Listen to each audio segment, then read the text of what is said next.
మాటలు మనమందరం చూసాం. అయితే దాని తర్వాత కవిత చేసినటువంటి కామెంట్స్ ఈ మధ్య కాలంలో అత్యంత కీలకంగా ఉన్నాయి. అప్పుడు నీటిపారుదల శాఖ మంత్రిగా వ్యవహరించినటువంటి హరీష్ రావు ఈ ప్రాజెక్టులు కాళేశ్వరం ప్రాజెక్టు నివేదిక సంబంధించినటువంటి అంశం మీద అసెంబ్లీలో పూర్తి స్థాయిలో చర్చ జరుగుతున్నటువంటి తీరుల తర్వాత కవిత చేసినటువంటి కామెంట్స్ మాత్రం హీట్ పుట్టిస్తున్నాయి. ఎందుకంటే హరీష్ రావు గతంలో నీటిపారుదల శాఖ మంత్రిగా పనిచేశారు కాబట్టి ఆ టైంలో ఆయన అవినీతికి పాల్పడ్డారు కాబట్టి నెక్స్ట్ జరిగినటువంటి కేబినెట్ ఏర్పాటులో కూడా హరీష్ రావుని శాఖ మార్చారు అనేటువంటి అంశాన్ని కూడా కవిత ప్రస్తావించడం జరిగింది. It's the same time Santosh Rao పార్టీలో అత్యంత కీలకంగా ఉన్నటువంటి వ్యక్తి. సో ఆ సంతోష్ రావుని కూడా పూర్తి స్థాయిలో సంతోష్ రావు సేమ్ టైం హరీష్ రావు వీరిరువురు కూడా వీరి వల్లే కేసీఆర్ కి అవినీతి మచ్చ రావడం జరిగింది. దీని నేపథ్యంలోనే కేసీఆర్ ఈ వయసులో సిబిఐ ఎంక్వైరీ ఎదుర్కోవాల్సినటువంటి అవసరం ఎందుకు వస్తుంది, ఇంత వయసులో కేసీఆర్ కి అవినీతి మరకలు అంటించాల్సినటువంటి అవసరం ఎందుకు వస్తుంది, కానీ కేసీఆర్ కి ఇలాంటి వాటితో ఎలాంటి సంబంధం లేదు. పూర్తి స్థాయిలో హరీష్ రావు, సంతోష్ రావు, అదేవిధంగా మేఘా కృష్ణారెడ్డి వీరి ప్రమేయంతో మాత్రమే ప్రస్తుతం బీఆర్ఎస్ ఇలాంటి ప్రతికూల పరిస్థితులు ఎదుర్కొంటుంది అనేది మాత్రం కవిత చాలా స్పష్టంగా పేర్లని ప్రస్తావించి మరి చేసినటువంటి మాటలు ఒక్కసారిగా బీఆర్ఎస్ కార్యకర్తలందరూ కూడా విస్తుపోయినటువంటి పరిస్థితి కనబడుతుంది. ఈ నేపథ్యంలో గతంలో లెటర్ రాయడం, లెటర్ తర్వాత దయ్యాలు ఉన్నారు పార్టీలో అని చెప్పడం, ప్రస్తుతం వచ్చేసి బహిరంగంగా పార్టీ ముఖ్య నేతల మీదే కామెంట్ చేయడం, ఒక్కసారిగా బీఆర్ఎస్ శ్రేణులు మాత్రం కొంతవరకు కలవరపాటుకు గురి చేసినప్పటికీ దీని మీద ఏదో ఒక యాక్షన్ తీసుకోకపోతే ఖచ్చితంగా పార్టీకి కొంతవరకు నష్టం వాటిల్లేటువంటి అవకాశం ఉంటుందనేది మాత్రం బీఆర్ఎస్ అధిష్టానం భావించింది అనేది చాలా స్పష్టంగా అర్థమవుతుంది. దీనిలో భాగంగానే కేసీఆర్ అధ్యక్షతన సమావేశమైనటువంటి ప్రత్యేక పార్టీ ప్రముఖుల సమావేశంలో కూడా కీలకమైనటువంటి నిర్ణయం తీసుకున్నారు అనేది మాత్రం చాలా స్పష్టంగా ఉంది. అయితే కవితను సస్పెండ్ చేసేటువంటి ప్రాసెస్ దాదాపు ఖాయం, కానీ దీనికి నోట్ వచ్చేటువంటి అవకాశాలు చాలా స్పష్టంగా కనబడుతున్నాయి. ఎందుకంటే కాళేశ్వరం వ్యవహారం తెలంగాణ వ్యాప్తంగా ప్రకంపనలు రేపినటువంటి పరిస్థితి. ఎందుకంటే కాళేశ్వరం ప్రాజెక్ట్ కి సంబంధించి పూర్తి స్థాయిలో అవినీతి జరిగింది. అప్పటి ముఖ్యమంత్రిగా ఉన్నటువంటి కేసీఆర్ తో పాటుగా అప్పటి నీటిపారుదల శాఖ మంత్రి హరీష్ రావు ఎవరైతే ఉన్నారో వీటికి సంబంధించి కొంతవరకు కాళేశ్వరంలో అవినీతి జరిగింది అనేది కాంగ్రెస్ పార్టీ ముందు నుంచి చెప్తున్నటువంటి ఆరోపణ. ఈ నేపథ్యంలో కాళేశ్వరానికి సంబంధించి పీసీ కోష్ కమిషన్ నివేదికను కూడా పూర్తి స్థాయిలో అసెంబ్లీలో చర్చకు పెట్టడం జరిగింది, కేబినెట్ లో డిస్కషన్ చేయడం జరిగింది. ముఖ్యమంత్రితో పాటుగా దాదాపు సగం మంది మంత్రులందరూ కూడా ప్రెస్ మీట్ పెట్టి మరి హరీష్ రావు అదేవిధంగా కేసీఆర్ వీరిద్దరి ప్రమేయంతోనే ప్రాజెక్టులకు సంబంధించినటువంటి డిజైన్ల మార్పు దగ్గర నుంచి ఆర్థిక అవకతవకలు, గతంలో మంత్రులుగా పనిచేసినటువంటి వారు, గతంలో అధికారులుగా పనిచేసినటువంటి వారు, ఈ మొత్తం ఆర్థిక అవకతవకలు జరిగినాయి అనేది మాత్రం కాంగ్రెస్ పార్టీ ముందు నుంచి చెప్తున్నటువంటి వర్షం. ఈ నేపథ్యంలో బీఆర్ఎస్ శ్రేణులు కూడా ఎప్పటికప్పుడు దీన్ని ఖండిస్తూ దీని ప్రతికూల విమర్శలు చేస్తూ ఉన్నటువంటి సిచ్యువేషన్ కూడా కనబడుతుంది. కానీ కవిత చేసినటువంటి కామెంట్స్ మాత్రం ఇప్పుడు ఒకవైపు కాంగ్రెస్ పార్టీకి మరోవైపు బీజేపీకి ఒక ఆయుధాన్ని ఇచ్చేదిగా మారుతుంది. ఎందుకంటే కాళేశ్వరంలో అవినీతి జరిగిందని ఒకవైపు బీజేపీ కాంగ్రెస్ పార్టీ వాదిస్తూ ఉంటే ప్రస్తుతం కవిత చేసినటువంటి కామెంట్స్ కూడా సేమ్ టైం కాళేశ్వరంలో అవినీతి మరకలు కేసీఆర్ కంటిన్యూ అంటే అది హరీష్ రావు అదేవిధంగా సంతోష్ వీరవల్లి మాత్రమే అవినీతి మరకలు అంటుతూ ఉన్నాయి, అందుకు మాత్రమే నీటిపారుదల శాఖ నుంచి తప్పించడం జరిగింది అన్నారు. అంటే వెంటనే కాంగ్రెస్ పార్టీ స్పందించి కూడా కేవలం కవిత పూర్తి స్థాయిలో కాళేశ్వరంలో అవినీతి జరిగిందని సొంత కూతురే ఒప్పుకున్నారు అనేది మాత్రం ప్రస్తుతం కాంగ్రెస్ పార్టీ చెప్తున్నటువంటి వర్షం. సో ఇలాంటి ప్రకటనల వల్ల, ఇలాంటి విమర్శల వల్ల, ఇలాంటి పార్టీ అగ్రనేతల్ని టార్గెట్ చేయడం వల్ల కవిత మాత్రం పూర్తి స్థాయిలో పార్టీ నుంచి బహిష్కరణకి గురి కాబోతున్నారు అనేది మాత్రం బీఆర్ఎస్ శ్రేణులు చెప్తున్నటువంటి మాట. గత కొంతకాలం నుంచి పార్టీకి సంబంధించినటువంటి గ్రూప్ లో నుంచి కూడా ఆమె లెఫ్ట్ అవుతున్నటువంటి సిచ్యువేషన్ కనబడుతుంది. ఏ కార్యక్రమానికి హాజరైనా బీఆర్ఎస్ జెండాని ఎక్కడా కూడా వేసుకున్నటువంటి సిచ్యువేషన్ కనబడుతుంది. అంటే దాదాపు కవిత పూర్తి స్థాయిలో బీఆర్ఎస్ కి దూరం అవుతున్నట్లుగా ఆమె కూడా భావిస్తున్నారు. కానీ కొంతవరకు ఊహాగానాలు మాత్రం కవిత కొత్త పార్టీ పెట్టబోతున్నారు. ఎందుకంటే ప్రస్తుతం ఉన్నటువంటి పార్టీ ఏ పార్టీలో జాయిన్ అయినా గతం నుంచి విమర్శలు ఎదుర్కొంటున్నటువంటి పరిస్థితి కనబడుతుంది. కాబట్టి అలాంటి పార్టీలో జాయిన్ అయితే మాత్రం కొంతవరకు కవితకు కూడా రాజకీయంగా భవిష్యత్తుకి నిలదొక్కోవడానికి అవకాశం ఉండదు. కాబట్టి కేసీఆర్ తనయుగా కొత్త పార్టీ పెట్టేటువంటి ఆలోచన ఏమైనా చేస్తున్నారా అనేటువంటి ఊహాగానాలు కూడా బయట మొదలవుతున్నటువంటి పరిస్థితి కనబడుతుంది. మొత్తం తెలంగాణ రాజకీయంలో మాత్రం కవిత ఎపిసోడ్ మాత్రం ఒక కీలకమైనటువంటి మలుపు తిరిగేటువంటి అవకాశాలు కనపడుతున్నాయి. ఎందుకంటే కేటీఆర్, హరీష్ రావుతో పాటుగా సంతోష్ రావు, కవిత వీరు నలుగురు 4 చక్రాలుగా ఉంటే మాత్రమే బీఆర్ఎస్ అనేటువంటి కారు ముందుకెళ్తున్నటువంటి సిచ్యువేషన్. కానీ సొంత కుటుంబ సభ్యుల మీదే కవిత చేసినటువంటి కామెంట్స్ మాత్రం బీఆర్ఎస్ లో ఒకరు దూరం కాబోతున్నారు. అది దట్టు సొంత పార్టీకి సంబంధించినటువంటి సిట్టింగ్ ఎమ్మెల్సీ కేసీఆర్ కుమార్తెగా ఉన్నారు, కేటీఆర్ కి సంబంధించి చెల్లెలుగా ఉన్నారు. సో ఆమె సొంత బావ మీద మరి ముఖ్యంగా దీనికి సంబంధించినటువంటి సొంత ప్రభుత్వం మీద అవినీతి ఆరోపణలు చేయాల్సినటువంటి అవసరం ఎందుకు వచ్చింది అనేది మాత్రం ఒకవైపు వినిపిస్తున్నటువంటి వాదన. ఈ వ్యవహారం మొత్తాన్ని ఒకసారి పరిశీలిస్తే గత 10 సంవత్సరాల్లో బీఆర్ఎస్ పాలనలో నిజంగా అవినీతి జరిగిందా? కాళేశ్వరానికి సంబంధించి ఇంత కీలకమైనటువంటి హీట్ పుట్టిస్తున్నటువంటి రాజకీయంగా కొంతవరకు ప్రకంపనలు రేపుతున్నటువంటి కాళేశ్వరం ఇష్యూ మీద ప్రతిపక్షాలు ప్రస్తుతం అధికారంలో ఉన్నటువంటి కాంగ్రెస్ పార్టీ ముందు నుంచి హీట్ పెంచేసి విమర్శలు చేస్తుంటే సొంత పార్టీలోనే ఇలాంటి విమర్శలు ఎదుర్కొంటే మాత్రం ఖచ్చితంగా రాజకీయంగా మరింత ముందుకు వెళ్ళేటానికి అవకాశం ఉండదనేది మాత్రం బీఆర్ఎస్ నేతలు వాదిస్తున్నారు. మరోవైపు ఈ కాళేశ్వరం రిపోర్టుకు సంబంధించి పూర్తి స్థాయిలో సిబిఐకి ఇవ్వడం జరిగింది. సిబిఐ విచారణకు కేసీఆర్ హాజరు కావడం, మరి ముఖ్యంగా అప్పటి మంత్రులుగా పనిచేసినటువంటి వారు, అధికారులు పనిచేసినటువంటి వారు, సో మొత్తం మీద కాళేశ్వరంలో ఎంత నష్టం జరిగింది, ఆ నష్టంలో ఎక్కడి వరకు ఆర్థిక అవకతవకలు జరిగినాయి, ఆర్థిక అవకతవకల వెనకాల ఉన్నటువంటి కీలక నిర్ణయం తీసుకున్నటువంటి ప్రజా ప్రతినిధులు ఎవరున్నారు, సో డ్యాంల డిజైన్ మార్చడానికి అవసరం ఏముంది, ఇలాంటి ఓవరాల్ సమగ్ర అంశాల మీద మాత్రం పీసీ ఘోష్ కమిషన్ నివేదిక ఇవ్వడం జరిగింది. సో ఈ నివేదిక తర్వాత మాత్రం పూర్తి స్థాయిలో సిబిఐ కూడా ఇదే ఫార్మాట్ లో కొంతవరకు విచారణకు పిలిచేటువంటి అవకాశం ఉంటుంది. ఎందుకంటే గత బీఆర్ఎస్ ప్రభుత్వంలో రాష్ట్రానికి సిబిఐకి ఎంట్రీ లేదు. సో ప్రెజెంట్ కాంగ్రెస్ పార్టీ అధికారంలోకి తీసుకున్న తర్వాత ఒక కాంగ్రెస్ పాలిత ముఖ్యమంత్రిగా ఉన్నటువంటి రేవంత్ రెడ్డి కూడా కేంద్రంలో బీజేపీ వేరేది అంటే కాంగ్రెసేతర ప్రభుత్వం కేంద్రంలో అధికారంలో ఉన్న ఒక కేంద్ర దర్యాప్తు సంస్థకి మాత్రం రాష్ట్రానికి సంబంధించిన కీలకమైనటువంటి ఈ అంశాన్ని ఇన్వెస్టిగేషన్ కి ఇవ్వడం మాత్రం కొంతవరకు ప్రకంపనలు రేపుతున్నాయి. కాబట్టి ఒకవైపు కేంద్రంలో బీజేపీ ఇప్పటికే కాళేశ్వరం ఇష్యూ మీద మాట్లాడుతుంది, రాష్ట్రంలో అధికార కాంగ్రెస్ పార్టీ కాళేశ్వరం ఇష్యూ మీద విమర్శలు చేస్తూ ఉంది. సో సొంత పార్టీలో కూడా ఇలాంటి ప్రతికూల పరిస్థితులు వస్తే మాత్రం రాజకీయంగా భవిష్యత్తులో నిలదొక్కడానికి అవకాశం ఉండదు. కాబట్టి కవిత మీద సరైనటువంటి సమయం ఇదే, ఇప్పుడు మాత్రమే యాక్షన్ ప్లాన్ ప్రకారం కవిత మీద చర్యలు తీసుకోవాల్సినటువంటి అవసరం ఉంటుంది అనేది మాత్రం బీఆర్ఎస్ శ్రేణుల దగ్గర నుంచి వినిపిస్తున్నటువంటి మాట. దాదాపు దాని ఖాయంగానే కనిపిస్తుంది. కొంతవరకు దీనికి సంబంధించి అధికారిక నోటు వెలువడే వరకు కూడా మనకు పూర్తి స్థాయిలో క్లారిటీ వచ్చేటువంటి అవకాశం లేదు. కానీ ఇదే పరంపరలో కవితను మాత్రం కొనసాగిస్తారా అంటే లేదనే సమాధానం చాలా వరకు వస్తున్నటువంటి పరిస్థితి కనబడుతుంది. సో కవితని పిలిచి మాట్లాడే విధానం లేదా మళ్ళీ పార్టీలో పూర్తి స్థాయిలో ఇలాంటి విభేదాలు లేకుండా చర్చల ద్వారా ఒక సఫలమైనటువంటి నిర్ణయానికి వచ్చేటువంటి విధానం, ఇలాంటి ప్రస్తుత పరిస్థితులు ఎక్కడ కనబడట్లేదు. ఎందుకంటే గతంలో లేఖ రిలీజ్ అయిన తర్వాత మాజీ ముఖ్యమంత్రి కేసీఆర్ తో కవిత భేటీ అవ్వడం జరిగింది. అమెరికాకు వెళ్లే ముందు కేసీఆర్ ని కలవడం జరిగింది. పార్టీలో విమర్శలు చేస్తున్నప్పటికీ కొంతవరకు డిఫరెంట్ గా మారుతున్నటువంటి సిచ్యువేషన్. కానీ అప్పుడే మాట్లాడేటువంటి సిచ్యువేషన్ లేనప్పుడు ప్రస్తుతం ఇంత కీలకమైన ఘాటు వ్యాఖ్యలు చేసిన తర్వాత పార్టీ ప్రముఖుల పేర్లు ప్రధానంగా ప్రస్తావించి అవినీతి జరిగింది అని ఏదైతే ఇతర పార్టీలు చెప్తున్నాయో అదే విధంగా కవిత మాట్లాడిన తర్వాత మాత్రం పూర్తి స్థాయిలో మళ్ళీ కవితని పిలిచి మాట్లాడేటువంటి అవకాశాలు చాలా తక్కువగానే ఉన్నాయి. కాబట్టి సస్పెండ్ చేయడమే దీనికి ఒక ప్రధానమైనటువంటి మార్గం అనేది మాత్రం బీఆర్ఎస్ నేతల దగ్గర నుంచి వస్తున్నటువంటి వర్షం. సో దాదాపు దీనికి సంబంధించి పూర్తి స్థాయిలో ఫైనల్ గా సస్పెండ్ బహిష్కరణ చేస్తూ మాత్రం నోట్ రిలీజ్ అవుతుంది అనేది మాత్రం బీఆర్ఎస్ క్షేత్రస్థాయి నేతలు చెప్తున్నటువంటి మాట. అయితే సిరాజ్ గత కొంతకాలంగా హరీష్ రావు పైన అలాగే కేటీఆర్ పైన కూడా కవిత కోపంగానే ఉన్నట్టు, వారి మధ్య విభేదాలు ఉన్నట్టే కనిపిస్తుంది. అంటే ఎప్పుడు టార్గెట్ చేస్తూనే ఉన్నారు. ఇప్పుడు కాళేశ్వరం హాట్ టాపిక్ కాబట్టి కావాలని టార్గెట్ చేశారా, లేకపోతే ఏంటి, వాంటెడేనా, లేకపోతే డైవర్షన్ పాలిటిక్సా? ఇక్కడ ఇంకో కీలకమైనటువంటి ఇష్యూ సింధు. ఎందుకంటే డైవర్షన్ పాలిటిక్స్ లో దిట్ట, మరి ముఖ్యంగా బీఆర్ఎస్ లో ఒకసారి ఆలోచించుకున్నట్లయితే నిజంగా ఇది ఒక డైవర్షన్ పాలిటిక్సే అనుకుంటే గత కొంతకాలంగా జరుగుతున్నటువంటి దాన్ని ఒక్కసారిగా మార్పు చేసేటువంటి అవకాశం ఉంటుంది.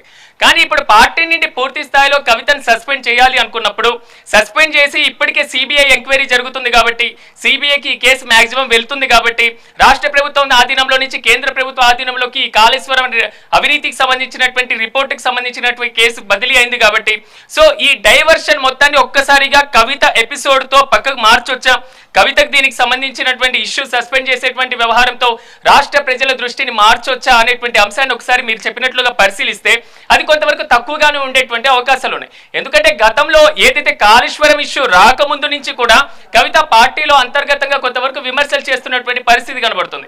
పార్టీ కోసం తాను కష్టపడ్డాను, పార్టీ కార్యక్రమాల్లో తాను పనిచేయడం జరిగింది, పార్టీలో అవసరమైనటువంటి క్షేత్రస్థాయిలో నేను చేస్తున్నటువంటి పని విధానాలు, అదేవిధంగా కార్యకర్తలతో నేను మెసులుతున్నటువంటి విధానాలు ఈ విధంగా ఉన్నాయి. ఆయన పార్టీలో నన్ను ఎదగనివ్వకుండా అంటే కొంతవరకు కూడా పార్టీలో దయ్యాలు ఉన్నారు, వారు మాత్రమే వెళ్ళి కేసీఆర్ కు మాట్లాడేటువంటి విధానం ఉంటుంది, సో వారు మాత్రమే పార్టీలో పెత్తనం చేస్తున్నారు అన్న ఈ కోవలో కవిత గతంలో కూడా కామెంట్స్ చేయడం జరిగింది. గతంలో ఈ కాళేశ్వరం ఇష్యూ లేదా సిబిఐకి వెళ్ళడం లేదా రాష్ట్ర ప్రభుత్వం దీని మీద అసెంబ్లీలో డిస్కషన్ జరగడం ఈ పరంపర కొంతవరకు తక్కువగా ఉంది.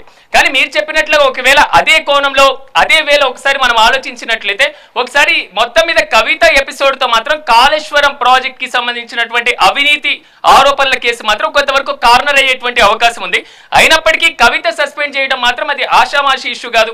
గతంలో విజయశాంతిని సస్పెండ్ చేయడం జరిగింది, ఆలే నరేంద్రని సస్పెండ్ చేయడం జరిగింది, పార్టీలో అనేక మంది తిరుగుబాటు చేయడం జరిగింది, పార్టీ ఎమ్మెల్యేల మీద ఎమ్మెల్సీల మీద అదేవిధంగా కీలకంగా వ్యవహరించినటువంటి ప్రజా ప్రతినిధుల మీద కూడా సెక్షన్స్ ప్రకారం అంటే కీలకంగా వాళ్ళ మీద కూడా సస్పెండ్ చేయడం జరిగింది. ఈ సస్పెన్స్ పరంపర అలాగే కొనసాగితే కొంతవరకు ముందుగానే యాక్షన్ తీసుకునేటువంటి అవకాశం ఉంటుంది. కానీ పార్టీలో ఇంత సీనియర్ మెంబర్ గా ఉండి అంత క్రియాశీలకమైనటువంటి మెంబర్ గా ఉన్నటువంటి కవిత మీద ఇలాంటి చేస్తారా అనేది మాత్రం ఎవరు ఊహించండి. కానీ సస్పెండ్ చేసేటువంటి అవకాశాలు చాలా స్పష్టంగా కనబడుతున్నాయి. మరోవైపు హరీష్ రావుతో పాటుగా సంతోష్ రావు అదేవిధంగా మేఘా కృష్ణారెడ్డి వీరి పేర్లను కూడా ప్రధానంగా ప్రస్తావించడం మాత్రం కవిత ఇప్పుడు హీట్ పుట్టిస్తున్నటువంటి పరిస్థితి కనబడుతుంది. తెలంగాణ రాజకీయాల్లో ఒకవైపు కాళేశ్వరం ప్రాజెక్ట్, మరోవైపు బీసీ రిజర్వేషన్ల బిల్లు చర్చలు జరుగుతూ పూర్తి స్థాయిలో రాజకీయం మొత్తం ఈ రెండు ఒకసారి మీరు హోల్డ్ లో ఉండండి. మనతో పాటు హారిక కూడా జాయిన్ అవబోతున్నారు. మన రిపోర్టర్ హారికని కూడా లైన్ లోకి తీసుకుందాం. బీఆర్ఎస్ ఎమ్మెల్సీ కల్వకుంట్ల కవితపై ఆ పార్టీ అధిష్టానం కఠిన చర్యలకు సిద్ధమవుతున్నట్లు తెలుస్తోంది.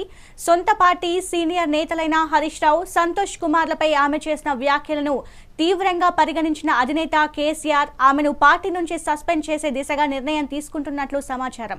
ఈ విషయంపై 1-2 రోజుల్లో అధికారిక ప్రకటన వెలువడొచ్చని పార్టీ వర్గాల్లో జోరుగా ప్రచారం జరుగుతోంది.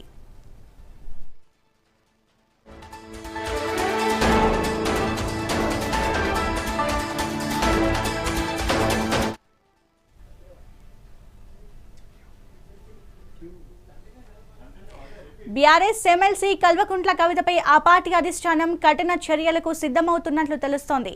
సొంత పార్టీ సీనియర్ నేతలైన హరీష్ రావు, సంతోష్ కుమార్లపై ఆమె చేసిన వ్యాఖ్యలను తీవ్రంగా పరిగణించిన అధినేత కేసీఆర్ ఆమెను పార్టీ నుంచి సస్పెండ్ చేసే దిశగా నిర్ణయం తీసుకుంటున్నట్టు సమాచారం.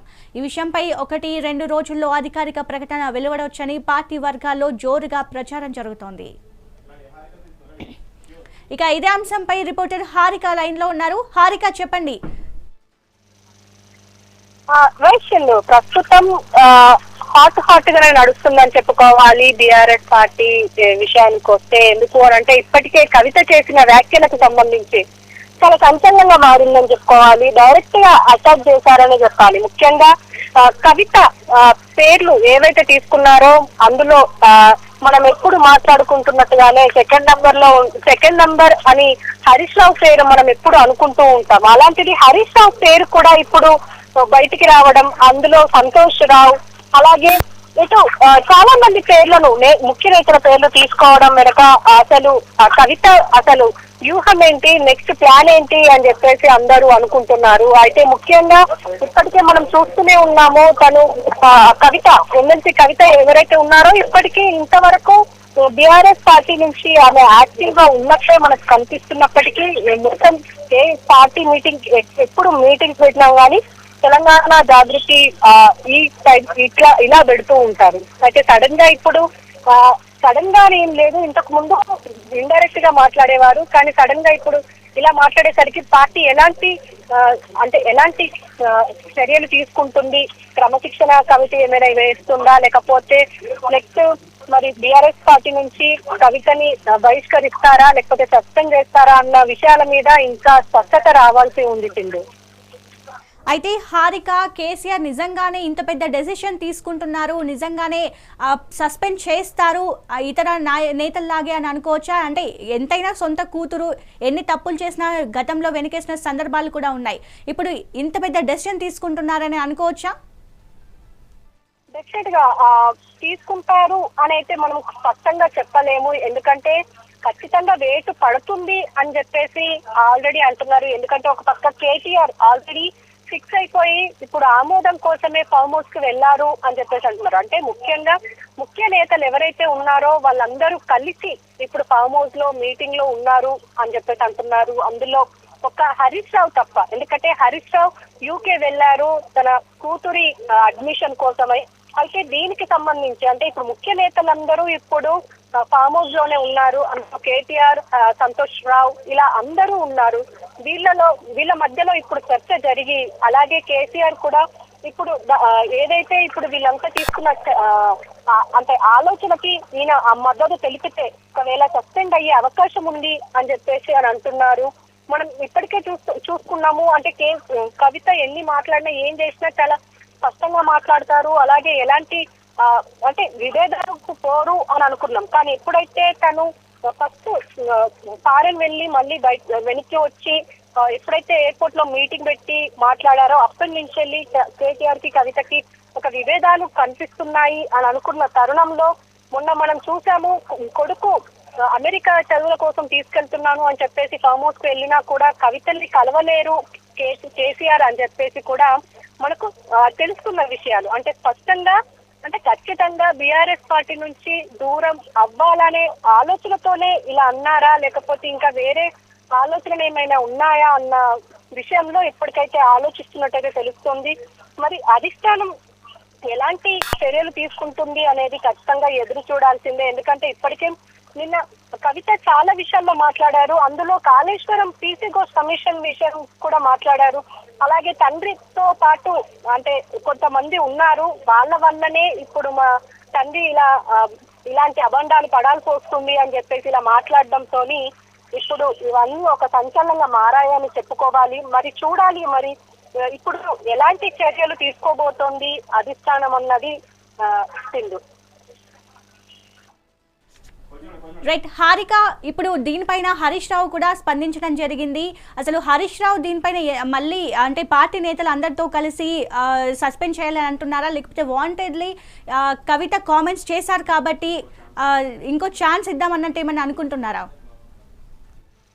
అంటే స్పష్టంగా చెప్పలేము. ఎందుకంటే ఇప్పుడు ప్రస్తుతం హరీష్ రావు ఇండియాలో లేరు, ఫారెన్ లో ఉన్నారు. ఆయన ఇప్పుడు అంటే దీనికి సంబంధించి మరి చర్చలు జరుపుతున్నారా లేదా, అంటే ఫోన్ ద్వారా లేకపోతే టెలికాం ద్వారా కాంటాక్ట్ ద్వారా ఏమైనా చర్చలు జరుపుతున్నారా లేదా, ఎందుకు అంటే ఇప్పటికే అవినీతి మరకలు అంటే బీఆర్ఎస్ పార్టీ ఇప్పటికే అతలాకుతలం అవుతున్న సమయంలో సడన్ గా ఇలాంటి సిచ్యువేషన్ రావడంతో, పైగా కవిత మాట్లాడిన ప్రతిసారి ఏదో ఒక పార్టీకి తలంపు తెచ్చే విధంగానే ఉండడంతో ఇప్పుడు మరి నిజంగానే మరి హరీష్ రావు కావచ్చు, ఇటు కేటీఆర్ కావచ్చు. ఎందుకంటే నంబర్ 2 ఎవరు అని అంటే మాత్రం హరీష్ రావు కేటీఆర్ అని మాట్లాడుకున్న సందర్భాలు.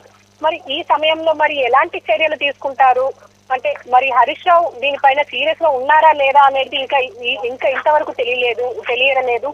కానీ ఖచ్చితంగా సస్పెండ్ చేసే అవకాశం ఉన్నట్టయితే తెలుస్తుంది అని చెప్పేసి కొంతమంది మాట్లాడుతున్నారు. మరి అసలు కేటీఆర్ ఏ నిర్ణయం తీసుకున్నారు, ఆ నిర్ణయం ఎలాంటి నిర్ణయం అయినా మరి కేసీఆర్ ఒకవేళ కేటీఆర్ తీసుకుంటే కేసీఆర్ దీనికి ఆమోదం తెలుపుతారా, లేకపోతే పోనీ అని వదిలేస్తారా అన్నది ఒకసారి చూడాలి. ఎందుకంటే ఇప్పటికే కేటీఆర్ కి కవితకి పడట్లేదు అని చెప్పేసి, ఈవెన్ రాఖీకి కూడా కట్టించుకోలేదు అని చెప్పేసి కూడా ఇలాంటివి నడుస్తున్న తరుణంలో ఇప్పుడు బావకి మద్దతుగా ఆల్రెడీ కేటీఆర్ ఒక ట్వీట్ కూడా పెట్టారు, డైనమిక్ లీడర్ అని చెప్పేసి. ఆయన అంటే ఇలా ట్వీట్ పెట్టి పైగా మద్దతు తెలిపారు హరీష్ రావుకి. మరి ఖచ్చితంగా కవితకు వ్యతిరేకంగా ఉన్నట్టయితే తెలుస్తుంది. మరి ఆ వ్యతిరేకత ఎంతవరకు ఉంది, సస్పెండ్ చేసే వరకా లేకపోతే బహిష్కరించే వరకా, లేకపోతే ఎందుకంటే ఇప్పుడు ఆల్రెడీ బీఆర్ఎస్ నుంచే కవిత ఎమ్మెల్సీగా ఉన్నారు. మరి ఇప్పుడు ఎమ్మెల్సీ పదవికి రాజీనామా చేయిస్తారా, ఇలాంటివన్నీ చాలా క్వశ్చన్స్ ఉన్నాయి. ఇవన్నీ తేలాలి అంటే ఖచ్చితంగా వాళ్ళు ఏం డిసైడ్ అయ్యారు ఆ రిపోర్టు బయటికి వస్తే గానీ మనము పూర్తిగా సమాచారం అయితే అందించలేము. Right, thank you Harika.